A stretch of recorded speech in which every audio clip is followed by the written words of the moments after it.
আজকে আমি তৈরি করছি বেগুন আলু রুই মাছ। হ্যালো ফ্রেন্ডস, আসসালামু আলাইকুম।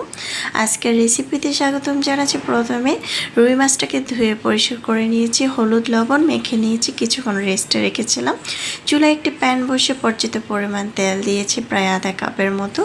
তেলটা গরম হয়ে আসার পর 1 চিমটি লবণ ছিটিয়ে মাছটা দিয়ে দিলাম। মাছটা এখন খুব ভালো করে ভেজে নেব, খুব ভালো করে। সাথে বেগুন আলু খুব ভালো করে হলুদ মরিচ লবণ মেখে ভেজে নিচ্ছি। এইভাবে যদি মাছ তারপরে হচ্ছে বেগুন এগুলো ভেজে যদি তরকারি রান্না করা হয়, খেতে কিন্তু দারুণ লাগে। যাই হোক, খুব ভালো করে ভাজা হয়ে গিয়েছে।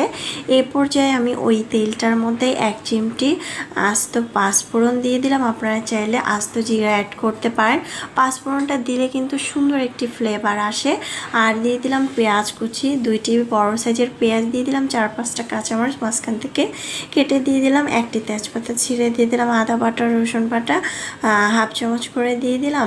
এখানে হলুদের গুঁড়া দিয়ে দিচ্ছি, হলুদের গুঁড়া 1/2 চামচ, মরিচের গুঁড়া 1/2 চামচ, জিরার গুঁড়া 1/2 চামচ, ধনিয়ার গুঁড়া 1/2 চামচ, পরিমাণ মতো লবণ, একটু পরিমাণ পানি দিয়ে মশলাটা খুব ভালো করে কষিয়ে নিয়েছি ঢাকনা দিয়ে ঢেকে।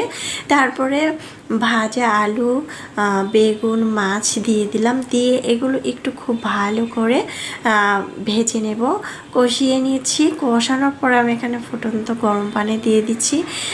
তরকারিটার থেকে এত বেশি সুন্দর ফ্লেভার আসতেছিল, বাসায় সবাই এত বেশি পছন্দ করেছিল।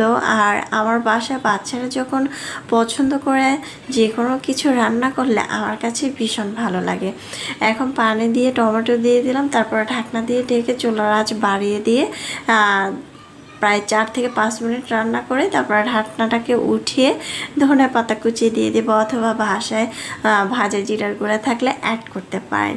এইভাবে তরকারিটা একবার রান্না করে খেয়ে দেখবেন, অনেক বেশি মজা হয়। হালকা একটু ঝোল রাখবো।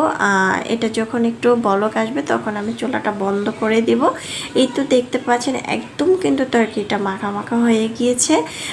এইভাবে চাইলে বাসায় তৈরি করে খেতে পারেন, ভীষণ মজা হয়েছে গরম ভাতের ভাতে। আল্লাহ হাফেজ।